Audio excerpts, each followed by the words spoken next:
Saatnya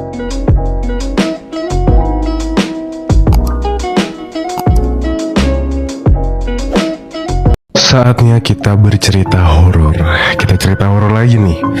Cerita kali ini yang mau gue bagikan ke kalian, gue dapat dari teman lama gue yang kemarin DM Instagram baru aja tuh. Kita udah lama nggak ngobrol. Nama panggilan dulu tuh Alam. Nama panggilan dulu tuh kecil tuh Alam. Gue gak ngerti kenapa dia dipanggil Alam. Pokoknya dulu tuh dia suka dipanggil Alam aja gitu. Nah kemarin dia nge-DM tuh, dia bilang, Kak, raimu lewat FYP ku, katanya gitu, mukamu lewat FYP ku.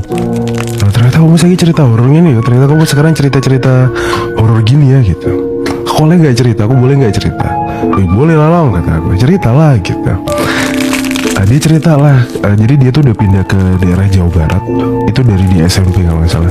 Jadi aku tuh main-main sama dia zaman SD gitu lah. Jadi semenjak SMP dia pindah ke dekat rumah neneknya di daerah Jawa Barat. Aku nggak tahu kota apa. Nah deket lah, dia tinggal di dekat rumah neneknya situ. Dia punya rumah di situ. Ceritanya itu waktu di SMA. Jadi di rumah neneknya ini belakangnya tuh ada kebun, banyak pohonnya. Nah ada satu pohon mangga di situ yang deket banget sama rumah neneknya. Terus kayak apa ya, dahan-dahannya tuh udah kena genteng rumah neneknya. Terus Alamnya disuruh sama neneknya, Alam, cari orang buat motong pohon mangga belakang, potong dahannya dikit-dikit biar nggak kena genteng gitu. Dikasih duit Alam nih. Terus Alam mikir, wah ini duit daripada cari orang buat motong, mendingan Alam aja gitu sendiri yang bersihin. Dipotongin dikit-dikit kan bisa tuh, asal udah gak kena genteng aja gitu. Pokoknya neneknya suruh gitu kan. Jadi gak motong sepenuhnya. Jadi gak susah lah, tinggal naik, potong-potongi, beres. Lumayan nih duit nih ya kan, buat jajan, buat saku sekolah, buat naktir pacar. Pikir Alam gitu, lumayan karena duitnya. Oke lah, siap nek, ntar minggu lah gitu. Oke. Waktu itu udah hari Jumat atau hari Sabtu gitu. Pokoknya besokannya lah, hari Minggunya lah. Hari Minggu Alam udah siap tuh. Wah, ada tangga di rumah, ada gunting gede juga gitu. Cocok nih, cocok. Dia pasang siang-siang. Dia naik, dia potongin tuh, tas. Gak ada masalah apa-apa. Dia potong, dapat duit kan. Potong, udah nih, udah gak kena genteng nih, aman nih gitu. Selesai dari situ. Yang dia nggak tahu, ternyata di belakang rumah neneknya ini, pohon-pohon besar ini, itu banyak sering kejadian. Dan Alang nggak pernah dapat kejadian di rumah neneknya itu. Sedangkan saudara-saudaranya, tetangga-tetangga situ udah paham kalau kebun belakang rumah neneknya Alam ini suka ada kelihatan, yang paling sering ya kata Alam ya, dari tetangganya itu cerita sering kelihatan perempuan pakai daster putih gitu, transparan bentukannya. Jadi bukan wujud seutuhnya gitu, tapi cuma transparan, lewat gitu. Malamnya tuh habis motong-motong dapat duit Minggu kan itu. Habis dapat duit motong-motong, kajak temen-temennya nongkrong yuk gitu. Ditraktir tuh kopi, dikasih makan gorengan segala macem. Pulangnya malamnya Alam tuh abis maghrib lah dia bilang, perasaannya gelisah aja, nggak enak gitu. Kayak ada sesuatu yang mengganjal di perasaan, di hatinya tuh ada sesuatu yang nggak enak. Malamnya jam 11-an dia masih belum bisa tidur. Jir, kok belum bisa tidur ya? Dia goler kanan, goler kiri, nggak bisa tidur sama sekali. Sekitar jam 12:30-an katanya, dia dengar ada kayak suara di atap gentengnya itu, kayak ada suara batu gede itu jatuh, gitu, kencang banget katanya. Dia kaget kan, masih belum tidur tuh, masih setengah-setengah antara tidur nggak tidur. Dia kebangun, lihat kanan kiri nggak ada apa-apa. Dia keluar, dia mau nyari bapaknya kan. Dia pikir takutnya itu kucing atau apa yang jatuh terus gentengnya rusak kan. Dia cariin bapaknya, dibuka kamar, bapak sama ibunya udah tidur. Dia lihat kakaknya atau adiknya gitu, dia bilang, buka udah tidur semua. Lah, kok nggak ada yang dengar? Pikirnya kan suara sekencang itu harusnya kebangun lah keluarganya ini. Ini kok masih anteng-anteng aja tidurnya. Alam balik ke kamarnya, mau tidur lagi nih.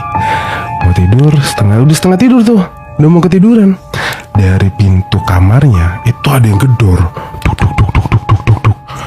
Dia kebangun lagi tuh. Apaan tuh? Pak, dia dikira bapaknya manggilan. Pak, gak ada apa-apa. Bu, gak ada orang. Siapa? Dia masih gelisah tuh, perasaan gak enak aja tuh. Dia buka pintunya, ceret, kanan kiri gak ada ada siapa-siapa dari belakang, John, kata Alam. Ini Alam masih ingat banget ketawanya, suara langkah kakinya, dia nggak akan pernah bisa lupain. Jadi waktu dia buka pintu, tiba-tiba dari belakang dia tuh ada yang ketawa dari arah kamarnya. Hihihi, gitu katanya. Dan suaranya itu bukan dari belakang dia ya, tapi dari belakang atas. Habis suara gitu, Alam tuh diem kaku nih, masih ngeliatin arah lorong rumahnya kan, bukan arah kamar kan. Tiba-tiba kayak ada suara ada yang jalan. Tapi bukan jalan di tanah, John, jalan di atap plafon rumah nih. Kayak ada suara dek orang jalan. Pas dia pelan-pelan, dia berusaha banget buat noleh ke belakang. Badannya tuh kaku, gak bisa gerak. Kakinya tuh katanya kayak orang kesemutan, tapi kesemutannya tuh dari paha ke bawah. Kayak apa ya? Ya kesemutan lah kata dia. Kesemutan gemeter banget gitu. Dia noleh pelan-pelan ke belakang. Katanya di ujung nih, ujung plafon siku kamarnya itu dari atas ada yang nempel sambil ngeliatin. Kepalanya kebalik katanya. Kepalanya kebalik, pakai daster putih panjang itu, rambutnya turun ke bawah kan, kepalanya ke bawah gitu, sambil senyum-senyum ngeliatin ke arah Alam. Hehehe gitu. Alam teriak di situ, dia langsung jongkok nutup patahnya. Tolong. Bapaknya kebangun. Alam sakit habis itu. Sakit seminggu katanya. Untungnya neneknya tuh punya kenalan orang-orang yang ngerti begituan di sekitaran tempat itu kan.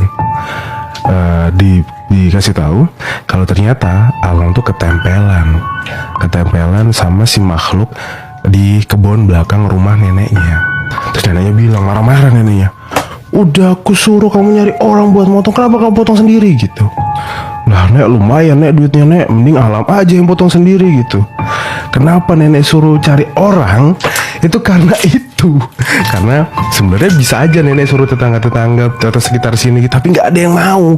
Makanya ternyata Alam disuruh, siapa tahu ada teman sekolahnya, orang jauh, kenalan dia yang bisa motong pohon itu. Biar kalau ada apa-apa, itu bukan tetangga sekitar yang ketempelan. Ternyata neneknya nyuruh gitu ceritanya. Ya malah Alam yang potong sendiri, Alam yang ketempelan sendiri, cucunya sendiri malah. Aku bilang tolol banget lah Alam. Demi duit lo motong sendiri, ketempelan lagi. Sumpah gak katanya, itu 7 hari gue sakit, tiap malam katanya mimpi tuh perempuan diem aja gitu. Jadi selama malam ketiduran nih, mimpinya tuh selalu ngeliat dia di atas kasur, perempuan ini ngeliatin aja gitu di sampingnya. Merinding cerita aja.